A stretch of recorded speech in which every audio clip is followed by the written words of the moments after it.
VR Workforce Studio, podcasting the sparks that ignite vocational rehabilitation through the inspiring stories of people with disabilities who have gone to work, working in a field that I understand, as well as the professionals who have helped them. A job and a career. You got to look at how life-changing this is. And the businesses who have filled their talent pipelines with workers that happen to have disabilities. To help expand registered apprenticeship. These are their stories.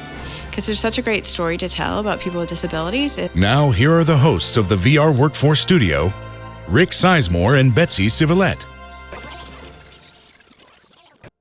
Welcome to the VR Workforce Studio podcast, where we celebrate the power of vocational rehabilitation and the people whose lives are transformed through it. Today, we bring you an incredible story of resilience, recovery, and determination. Lauren Worley survived a devastating car accident with only a 1% chance of survival. Through months of rehabilitation, she not only regained her independence, but is now focused on building a career with the support of DARS. And joining us in the studio is Lauren herself, along with comments from her rehabilitation counselor, Gen Cooley, and DARS manager, Donna Martin. So you'll hear how VR has played a pivotal role in her recovery and in shaping her next chapter. Let's meet Lauren. Welcome, Lauren. Hi, I'm so happy to be here. Lauren, your story is extraordinary. Can you take us back to the accident, the early stages of recovery, and what life was like during those days? Absolutely. So, of course, when I was first in the accident, I was obviously flown to the hospital. I don't remember the first 39 days. I was kind of in a semi-comatose state. But of course, after that, I went to Levine's Children's Hospital, and the early days there were very painful, learning how to walk again, to talk again, to swallow. It definitely took a lot of work to get to where I am now. Yeah, we'll put a link to the YouTube video from the local television station in our show notes. But to see that accident and know that you walked away is mind-boggling, Right. because that was a significant accident. If we don't need to go into any great depth, but for those who may be just meeting you for the first time, you sustained substantial physical injuries. Tell us just a little bit about what actually those injuries were. Okay, so I could give you a super long list of injuries, but definitely the worst one was I had a traumatic brain out injury. When I was hit, my brain was out on my forehead. I had a broken femur. I had several pelvic fractures, broken jaw, dislocated jaw. And they gave you a 1% chance of survival. Yes, Yeah, only 1%. We nailed down, this was a horrific accident. Yes, definitely was. I'm blessed to be here. Absolutely.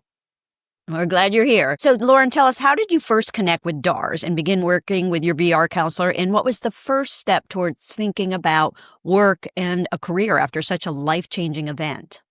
Okay, so obviously, I mean, my mom, she heard about it through Jared Smart, super good guy. That's how I heard about it. And I wanted to work and wanted to be a part of this because it definitely taught me a lot of things, what I wanted to do, what I didn't want to do. And, it got me back out socializing and actually getting back into working, which I did before, but it, was like a whole different circumstance now because of what all had happened to me. Flexible hours, which I was tired all the time. So it was nice. I could work 2-3 days a week if I wanted to. So that was definitely very nice.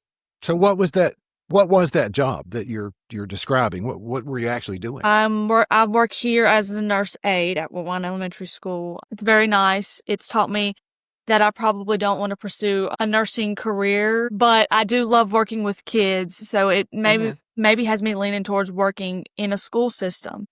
Great. Yeah. I know in my daughter's case, I have a young daughter entering the workforce. Sometimes it's about figuring out what you don't want to do. Right. Exactly. Yes. Process of elimination. That's it. Well, Lauren, you've shared that DARS helped create opportunities for both college and on-the-job training. Can you walk us through how that came about and what those opportunities mean for you now?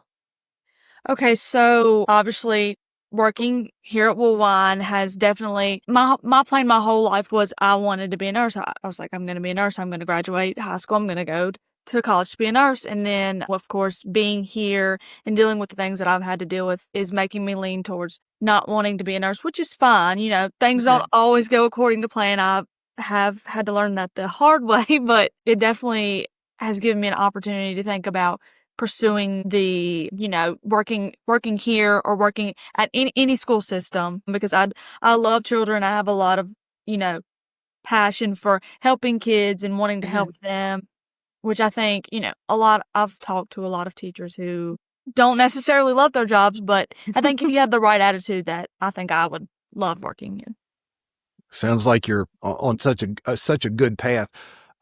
Moving out of this horrific car accident and engaging with DARS and thinking about going to work, what kinds of accommodations or supports has DARS provided that make the biggest difference in you being able to move back into the workforce? It's definitely, you know, I could have, I mean, I had a horrible injury. Yes, absolutely.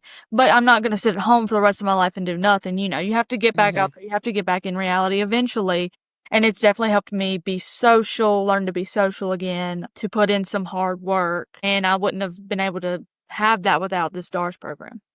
Now, what kind of things have they helped you with? What did they do? They helped me with driving. Definitely get to be back out driving again, which is nice because, you know, I like to have my freedom. I like to drive. Helped, you know, just help me overall be social, because for a long time I didn't want to be social. I was just like, just really had no desire to be social. But then when I got back out and I started socializing, I was like, okay, this is nice. I definitely needed this. I needed to feel normal again, and this has helped me to feel normal. Well, you've learned a lot about yourself. It sounds like surviving the accidents, the recovery, now preparing for work and college. What else can you share with us that you've learned about yourself? You know, you can have a plan for your life and it definitely won't go accordingly. I mean, sometimes it will, but for me, it definitely didn't. I had my whole life planned out, and then, you know, with the blink of an eye, my whole life that I had planned out was just flipped, and I have nothing planned out, which I've learned is okay. You don't have to have everything planned out all the time. All right. Well, Lauren, we have Donna and Jen with you, right? Yes. What do you want to say to them about the work all of you have accomplished on the road to recovery and the road ahead? Just want to thank them, you know, because I wouldn't have been able to do this without them. They've definitely helped me so much, and I'm very grateful for them. You did the hard part. Where do you think you would be if you didn't have DARS and Jen and Donna? I don't think I would be doing as well as I am right now, because you know, I mean, I didn't have a job. I mean, I had a job before the accident, but after the accident, I didn't have a job. I really had no desire to get a job. But then, you know, I pushed myself, and they've helped me to, you know, get back in the workforce and be motivated to go to work and to do things like I used to do. Yeah. But Lauren, if someone listening has faced their own challenges, you've been through it, what would you say that would encourage someone with a disability to get back into the workforce and to talk with DARS? Absolutely. Never give up. You know, I mean, I could have given up if I wanted to, but never give up. No matter how, like, you feel like you're in a storm, you're never going to get out of it. You will get out of it. There's always a light at the end of the tunnel. I know, you know, you hear people say that all the time, and it's like, oh yeah, whatever. But then, like, when it actually happens to you, you have to realize that you will get out of your storm eventually, and you will be okay. Think back. What would you say again about the role DARS has played in helping prepare now for your future? It's just helped me. It makes me feel like I'm going to be more successful in this life. I'm very, you know, grateful that I had this opportunity to be part of the DARS program. Well, we're fortunate to have with us Mandy Worley. Thank you. Lauren's mom. What has this whole experience been like for you as a mom, watching your daughter move into the workforce after a horrific accident like this? Lauren has always been the child that her expectations of herself have always been so high. She was a 4.2 GPA in high school, honor grad. Wow. When we were in the hospital and they told us that she had a 1% chance of surviving, and that if she did survive, that she would never be the same. Nothing in her life would ever be normal.